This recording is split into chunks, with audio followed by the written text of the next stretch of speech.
I was once in a fight, and it wasn't just a mild skirmish. It was an all-out, fist-swinging, shin-kicking, arm-twisting, knockdown, WWE-type brawl. And the fight was with my brother, Gordon, who is 3.5 years older than me. Our parents were out for the evening, and we were assigned to do dishes. There was no electric dishwasher in our house. So he washed, and I dried, and we started squabbling about something, as middle school siblings will do. And I can't remember what we were bickering about, but I do remember the wisecrack that roused my fury and pushed me over the edge. "What do you know?" he sneered. "You're just a weak, sissy girl." Well, that was it. I threw down the dish towel, raised up my fists, and challenged him to a duel. No one was going to call me a weak girl. It was the ultimate insult. I hated dresses, hated pink. I wasn't a girly girl. Anything remotely feminine made me want to hurl, and I certainly wasn't weak. I could climb a tree. I could hit a baseball. Anything the boys could do, I could do better. And the smug, amused look on my brother's face infuriated me. I was going to school him. No one was going to get away with calling me weak. No woman likes to be called weak, especially not by a man. So I wonder what women in the early church thought when Peter instructed husbands in 1 Peter 3:7, "Live with your wives in an understanding way as with a weaker partner." What? Weaker partner? Can you imagine? In our current cultural moment, that phrase would get Peter canceled and doxxed in 5 seconds flat. Is being weaker an insult, or is this describing something real and beautiful about how God made us? That's what I want to explore today. In this series, we've been unpacking a definition of womanhood. A woman is God's living masterpiece, handcrafted in His image, intentionally created female, fashioned with softness and relational beauty. And that's the phrase we're focusing on today. Some of you just felt your defenses go up. Softness? I'm not soft. I'm strong. I'm capable. I'm no pushover. I get it. I really do, because I spent years resisting anything that smacked of traditional femininity. But here's what I've learned.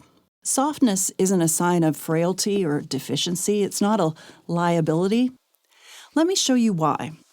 When the Lord presented the first man with his wife, the man burst into a delighted, poetic exclamation over his beautiful new counterpart. That's in Genesis, the 2nd chapter. Then the Lord God made the rib he had taken from the man into a woman and brought her to the man. And the man said, "This one at last is bone of my bone and flesh of my flesh. This one will be called woman, for she was taken from man." Now, Adam gave Eve a Hebrew name that was both a clever play on words and a profound revelation. This one will be called woman, Isha, for she was taken from man. Ish, man, woman. Ish, Isha. The sound is nearly identical. The Hebrew word for woman simply adds a feminine ending to its word for man. But the two words have complementary meanings. Many scholars believe that Ish comes from a root meaning strong, while Isha comes from a root meaning soft. So Adam was celebrating something he noticed immediately. Man, strong, woman, soft. His body built to initiate, to move toward, to pursue. Her body designed to welcome, to draw in, to respond. Perfect counterparts. Different expressions of the same image of God. Now here's what's remarkable. God didn't make your body soft and then tell you to be hard. He designed woman head to toe, inside and out, for softness, and it's not just skin deep. Your body carries more adipose tissue than a man's, distributed in curves that speak femininity. Your skin has more subcutaneous fat, creating that smooth, gentle texture. Even your muscle tissue is structured differently, more pliable, more flexible, whereas a man's is dense and rigid. Your face tells a story too. more gentle contours, softer angles, a more delicate architecture that's unmistakably feminine. And in the most intimate moments of marriage, this design becomes crystal clear. Masculine strength giving, feminine softness receiving, united as one flesh. But here's what matters most. Your physical softness isn't random. It's a signpost. The visible points to the invisible.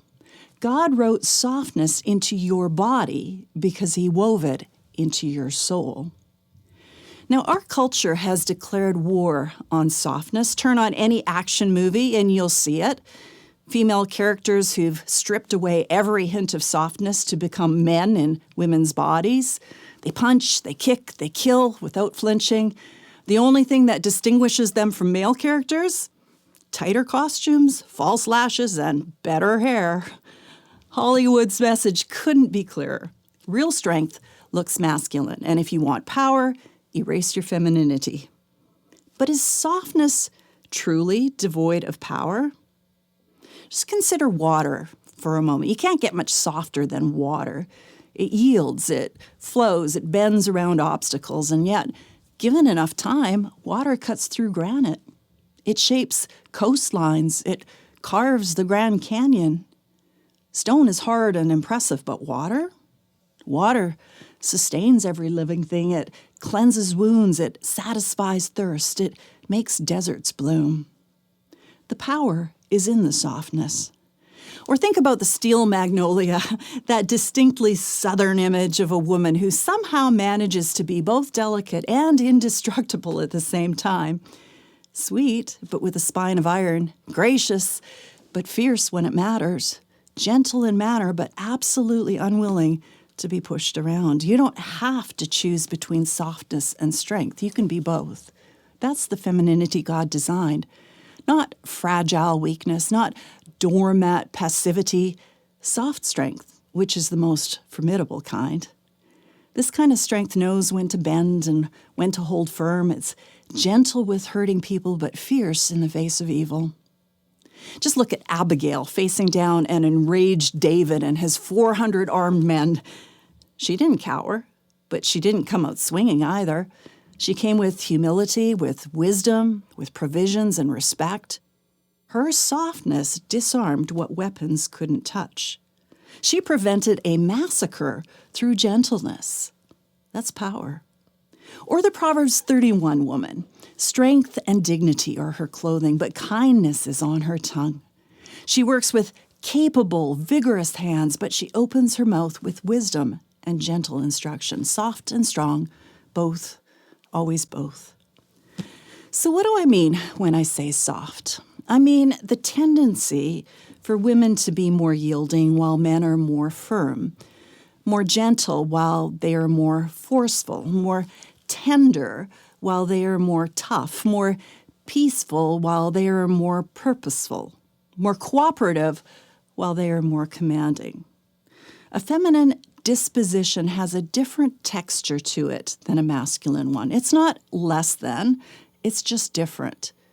And here's what you need to understand. Being different doesn't make you inferior. It makes you necessary, complementary, beautifully, purposefully distinct. Now, some of you are still wrestling with this because soft feels like capitulation, like weakness, like everything feminism taught us to reject. And maybe soft just isn't a word you'd use to describe yourself. You're bold, you're direct, you get things done. Now, personality differences are real, and God made you that way, but softness isn't a personality type. It's woven into your femininity. So hear this. God doesn't just tolerate your softness, he treasures it. And here's why. It reflects his own character. Scripture describes God as compassionate and gracious, slow to anger, abounding in steadfast love, patient, tender, long-suffering. Those soft qualities are at the very heart of God. And Jesus said about himself, I am gentle and lowly in heart. Gentle, not harsh, not domineering, not aggressive, gentle. And he even used maternal language, longing to gather Jerusalem as a hen gathers her chicks. And listen to what Jesus said about his approach to those who are broken. He won't break a bruised reed or snuff out a smoldering wick. He's tender with the wounded, careful with the fragile, soft with the suffering. The fruit of the Spirit, love, joy, peace, patience, kindness, goodness, gentleness, self-control, nearly all of them soft qualities. So when the world mocks softness as weakness, when culture dismisses gentleness as outdated, when feminism tells you to harden up, remember this. God looks at a woman with a gentle, quiet spirit and says, "This is precious to me, very precious." Your softness isn't a bug in the system. It's a feature. God's tenderness flows through both his sons and his daughters, but he created women to display it in a uniquely feminine way. Now let's talk about that phrase that makes modern women's blood pressure spike, the weaker partner. In 1 Peter 3:7, it says, "Husbands, live with your wives in an understanding way, as with the weaker partner or weaker vessel, showing them honor as co-heirs of the grace of life." Now notice what Peter does here. He doesn't say weaker to diminish women. He says weaker to elevate how men should treat them. So think about it this way. If I handed you two items, a plastic melamine plate and a piece of fine china, which one would you handle with more care? The china, right? Like your grandma's heirloom china? Not because it's less valuable, but because it's more valuable. It's more precious. It's more worthy of careful, gentle handling. A woman is not a man. She's not one of the guys. And that's Peter's point. He's not insulting you. He's commanding men to treat you like the treasure you are. And watch what comes next. As co-heirs of the grace of life. Equal, not inferior, not less than, co-inheritors of God's grace. Same standing, same value, same inheritance, different design, equal worth. And here's what's stunning. The same passage that tells men to honor women as the weaker partner also tells women what God values most in them. Listen to 1 Peter 3, verses 3 and 4. "Don't let your beauty consist of outward things like elaborate hairstyles and wearing gold jewelry or fine clothes, but rather what is inside the heart, the imperishable quality of a gentle and quiet spirit, which is of great worth in God's sight." Great worth. The God who measures the seas in the hollow of his hand, the God who calls stars by name, he looks at woman with a gentle, soft, feminine spirit and says, this is what I treasure. The world dismisses it, culture mocks it, but God, he celebrates it. Your femininity isn't something to apologize for. It's something God prizes. And when I say femininity, I'm talking about your inner being, not your wardrobe. Softness doesn't mean you're a doormat. It doesn't mean you never stand up for what's right. It doesn't mean that you're passive in the face of evil or injustice. Softness means having the wisdom to know when and when not to bend. It's feminine strength exercised with gentleness and grace and backbone. But softness is only half the story. The other half is relational beauty. And this is where something distinct about women comes into focus. Just think about the last conversation with a close friend that you had. You didn't just exchange information. You connected. You shared feelings. You talked about what was happening in your hearts. That instinctive pull toward relational depth, that's not cultural conditioning. That's divine design. Before God created woman, he said something revealing. He said, "It is not good for man to be alone. I will make a helper fit for him." Now notice that word for. Woman was created for man. And before you bristle, just hear me out. This isn't about ownership or utility. The preposition points to relationship, toward, with reference to, in connection with. Paul makes the same point in 1 Corinthians 11. He says, "Man was not made from woman, but woman from man. Neither was man created for woman, but woman for man." She was created for him, built with someone else in view, oriented toward relationship from the very first moment of her existence. Now, that doesn't mean a woman needs a man to be complete. It means something deeper. It means that woman is wired for connection in a way that man isn't. Relationship isn't something she adds to her life. It's woven into the fabric of who she is. She was made for others, made to turn toward, made to connect. Now, personality matters here. Some of you are introverts and some are naturally more reserved, more self-contained. You may not be the woman who loves a crowd or craves constant conversation. But even the most introverted women tend to have a few significant relationships. The capacity for deep connection is there. It just expresses itself differently. Men tend to find their identity in what they do. Women more often find it in who they love and who loves them.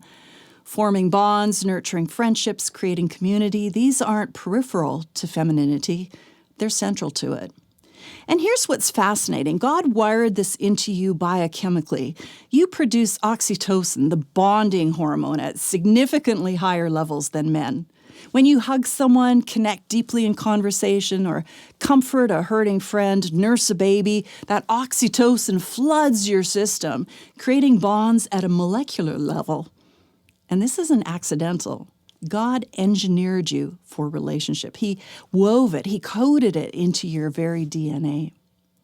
Your brain even reflects this. Women's brains have more neural connections between the right and left hemispheres than men's brains do.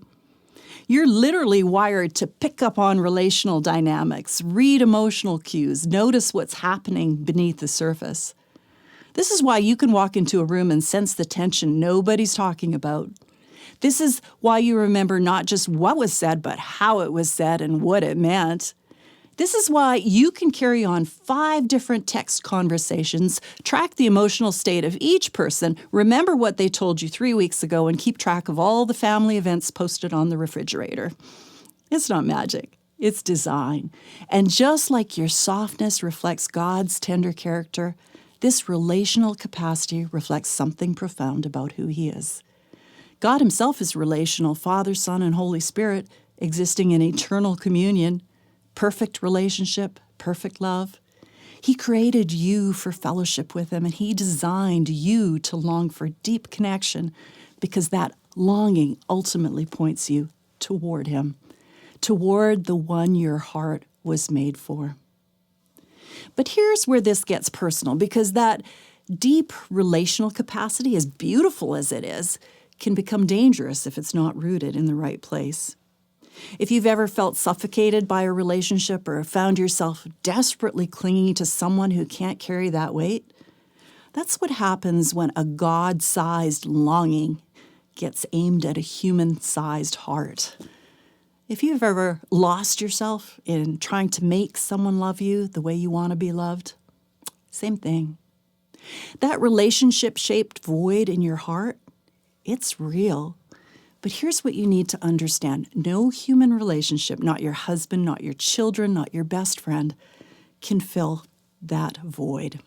Not because they're failing, but because they were never meant to. Augustine said it this way, "You have made us for yourself, O Lord, and our hearts are restless until they rest in you." That relational hunger you feel, it's meant to drive you to Jesus. He's the only relationship that can bear the full weight of your longing. He's the only one who will never let you down, never leave, never stop loving you. And here's the freedom. When you find your deepest satisfaction in Him, you can finally love others rightly. You can connect without clinging. You can give without demanding. You can perceive needs without losing yourself in meeting them. And this is where your relational design finds its true power, not in making relationships your God, but in letting God transform how you relate. So where does this leave you? Maybe you've spent years trying to prove you're just as tough as the guys. Maybe you've been told that femininity is weak and women who aren't fiercely independent are simply needy. Here's what I want you to hear. God fashioned you with softness and relational beauty, not as limitations, as gifts, not as weaknesses, as strengths. And you don't have to choose between tenderness and strength. Remember the steel magnolia? You're designed to be both. Soft strength is real strength. Just ask any woman who's ever walked someone through the darkest night of their life, or stood firm for what's right without becoming hard in the process. You don't have to apologize for prioritizing relationships. That's not a flaw. It's how you reflect the relational God who made you for himself. And you don't have to make independence your highest goal. Our culture worships self-sufficiency, the woman who needs no one and answers to no one. But God designed you for others, for community, for connection. God made you a woman on purpose. The tenderness, the relational capacity, the gentle strength, it's all good, all exactly as he intended. You don't prove your worth by erasing your femininity. The world dismisses gentleness as weakness, but God, he calls it precious, very precious. So what would it look like to embrace how God made you fully and unapologetically? Your softness isn't a liability. Your relational capacity isn't a flaw. They're gifts, so embrace them. Your womanhood isn't something to tolerate or transcend. It's something to celebrate. Because when you embrace God's design, you discover something remarkable. The things the world dismisses as weakness are the very things that God treasures most. I started today by telling you about that fight with my brother. And here's how it ended, and spoiler alert, it did not go so well. At first, he just dodged, amused by his little sister's fury, and I swung harder, and I caught him square on the nose. And that's when he started fighting, and that's when I started losing. Fast. Soon, I was a sobbing, enraged mess on the floor. So our older brother, who was downstairs, heard the commotion, and he stormed in, and he grabbed Gordon by the neck, and he shouted, "How dare you hit your sister?" And through tears, I choked out what had started it all. "He called me a weak sissy girl." Well, Bert looked at me exasperated and not a bit amused, and he said, "Well, you better figure out that you are a girl." And he was right. I am a woman. And just like God fashioned my body as a woman, he fashioned my heart for connection and for tenderness. That's not weakness. That's design, his design. And his design is always, always good. A woman is God's living masterpiece, handcrafted in his image, intentionally created female, fashioned with softness and relational beauty. That's not an insult. It's not a limitation. It's a calling. It's a glory. And it's very precious to God.